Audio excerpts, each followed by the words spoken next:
Selamat berjumpa kembali dalam layanan audio Sahabat Seperjalanan. Hari ini adalah hari Rabu 22 Februari 2023. Tema renungan saat teduh kita dengan judul Ketika Tuhan Ditiadakan. Ketika Tuhan ditiadakan, firman Tuhan terambil dalam Mazmur 14 ayat yang pertama. Orang bebal berkata dalam hatinya, tidak ada Allah. Busuk dan jijik perbuatan mereka, tidak ada yang berbuat baik. Mari kita berdoa. Bapa yang di dalam surga, kami ingin belajar di tengah-tengah zaman yang semakin baju dan manusia banyak memberikan alasan bahwa Tuhan itu tidak ada. Kami ingin belajar dari kebenaran firman Allah. Dalam nama Tuhan Yesus kami berdoa, amin. Shalom sahabat seperjalanan yang dikasihi Tuhan. Ketika Tuhan ditiadakan atau ketika Tuhan dianggap tidak ada. Kalimat yang jelas terdapat di dalam Mazmur 14 ayat yang pertama yang kita baca tadi. Orang bebal berkata dalam hatinya, tidak ada Allah. Busuk dan jijik perbuatan mereka, tidak ada yang berbuat baik. Ayat yang kedua, Tuhan memandang ke bawah dari sorga kepada anak-anak manusia untuk melihat apakah ada yang berakal budi dan yang mencari Allah. Ayat ketiga, mereka semua telah menyeleweng, semuanya telah bejat, tidak ada yang berbuat baik, seorang pun tidak. Sahabat seperjalanan, masalah klasik tentang mengatakan apakah Tuhan ada atau tidak ada. Sebagian ilmuwan mengatakan Tuhan tidak ada. Sebagian ilmuwan yang lain mengatakan Tuhan itu ada. Ini adalah sebuah perdebatan yang akan terus berlangsung sampai kepada akhir zaman.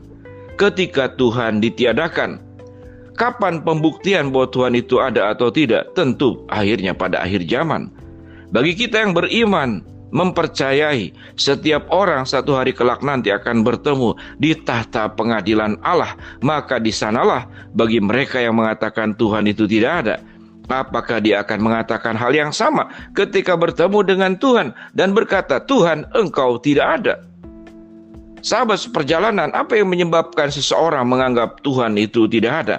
Karena pembelajaran di negara-negara tertentu yang memang menganut tidak mempercayai adanya Allah, bahkan di negara-negara Eropa dan negara-negara maju yang dahulunya adalah orang-orang yang beriman, yang mempercayai Allah, semakin banyak jumlah yang tidak mempercayai akan adanya Allah, dan semakin banyak gereja yang ditinggalkan, kemudian kosong dan dipakai bangunannya untuk keperluan-keperluan lainnya.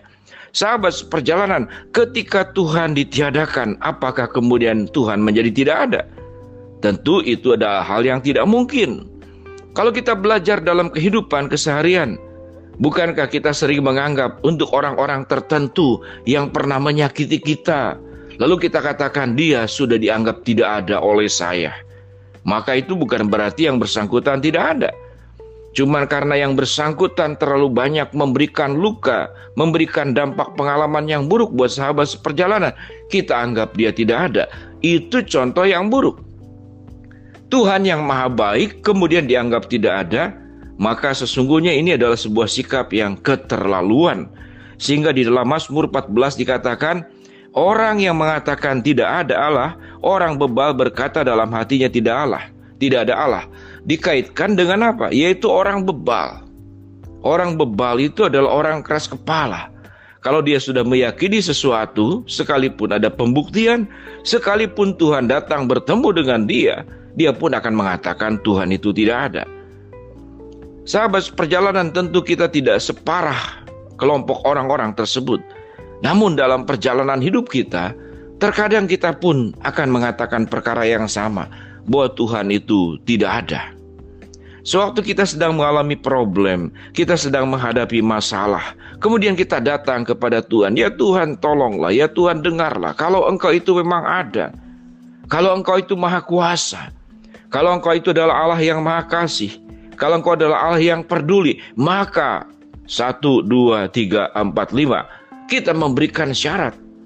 Kalau syarat yang kita sampaikan dan Tuhan tidak bisa membuktikan dengan apa yang menjadi tuntutan setiap sahabat seperjalanan, maka kita meniadakan Tuhan dalam hidup kita. Sahabat seperjalanan, apa risikonya seseorang yang kemudian meniadakan Tuhan dalam hidupnya? Tidak punya dampak buruk kepada Tuhan, karena Tuhan tidak akan berkurang apapun tatkala kita tidak mempercayainya. Dampak buat orang-orang yang tidak mempercayai Tuhan itu adalah pada akhirnya buat dirinya sendiri. Dia meniadakan Tuhan di dalam hidupnya. Artinya dia melepas semua yang baik yang berasal dari Allah. Dia melepaskan penyertaannya, dia melepaskan kekuatannya, dia melepaskan kasihnya, dia melepaskan semua janji-janji Allah yang diberikan kepada umat manusia, khususnya kepada mereka-mereka yang sudah menjadi anak-anak Tuhan dan orang-orang percaya. Dia lepaskan semua yang baik. Logikanya, kalau semua yang baik dilepaskan berarti yang ada di sekitarnya adalah hal-hal yang buruk. Apa hal buruk yang terjadi? Di dalam Mazmur dikatakan, mereka itu anak-anak manusia dikatakan menjadi orang-orang yang tidak berakal budi dan tidak mencari Allah. Mereka semua sudah menyeleweng, semuanya telah bejat, tidak ada yang berbuat baik, seorang pun tidak. Kalau Tuhan adalah standar kebaikan, kalau Tuhan adalah nilai-nilai yang agung dan mulia, tatkala kita mempercayainya, kita menghidupinya, berjalan hidup bersama dengan Allah, maka segala yang baik yang akan kita keluarkan dalam hidup, semua yang agung dan mulia yang kita akan perjuangkan di dalam hidup ini. Pribadi-pribadi yang dekat dengan Allah, dia akan ingin serupa dengan Allah. Sama seperti anak-anak remaja yang mengagumi artis tertentu. Kemudian saat sekarang ada sebuah kebiasaan baru dari anak-anak remaja, yaitu cosplay. Dia memakai kostum-kostum sebagaimana kostum-kostum anime, kostum-kostum tokoh yang dikaguminya. Dia ingin menjadi seperti yang demikian. Sahabat seperjalanan, ada juga sebagian orang yang tidak mempercayai Allah, namun dia tetap meyakini ada nilai-nilai kebenaran Allah yang perlu diperjuangkan, yaitu tentang kemanusiaan, keadilan, kepedulian kepada lingkungan. Bukan berarti orang yang tidak mempercayai Allah kemudian hidupnya menjadi tidak baik.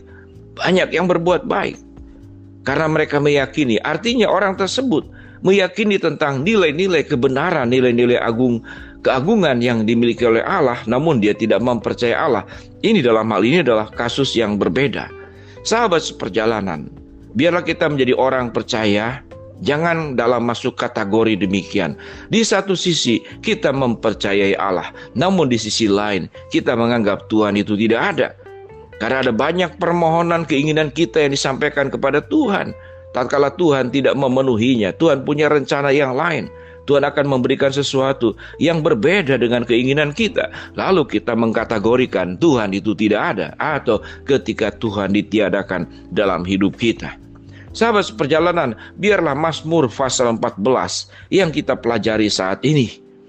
Kita tidak masuk dalam kategori-kategori orang yang seperti demikian. Percayalah, semua rancangan Allah adalah rancangan yang terbaik. Kejadian-kejadian yang baik atau kejadian yang kita tidak sukai diizinkan oleh Allah juga untuk membawa kebaikan kepada setiap sahabat seperjalanan. Memahami kebaikan Allah akan menjadi sulit dipahami tatkala kita memaksakan apa yang menjadi keinginan kita. Mempercayakan hidup adalah sesuatu yang membuat kita bisa berdiri kokoh dan kita akan mengalami kebaikan demi kebaikan Allah yang akan melimpahi kehidupan sahabat seperjalanan. Marilah kita berjuang untuk tidak masuk dalam kelompok orang yang berkata ketika Tuhan ditiadakan. Mari kita berdoa. Bapa yang di dalam surga, terima kasih buat terang kebenaran firman Allah yang sudah kami pelajari. Kami berdoa agar kami menjadi orang-orang yang terus bersandar kepada Tuhan. Hamba-Mu berdoa buat sahabat seperjalanan yang sedang sakit, Tuhan jamah sembuhkan. Sahabat seperjalanan yang sedang menghadapi masalah, Tuhan bukakan jalan. Sahabat seperjalanan yang sedang berdoa, mohon berharap sesuatu, Tuhan kabulkan sesuai dengan waktu dan rencana Tuhan. Dalam nama Tuhan Yesus kami berdoa. Amin. Shalom sahabat seperjalanan, Tuhan memberkati kita semua.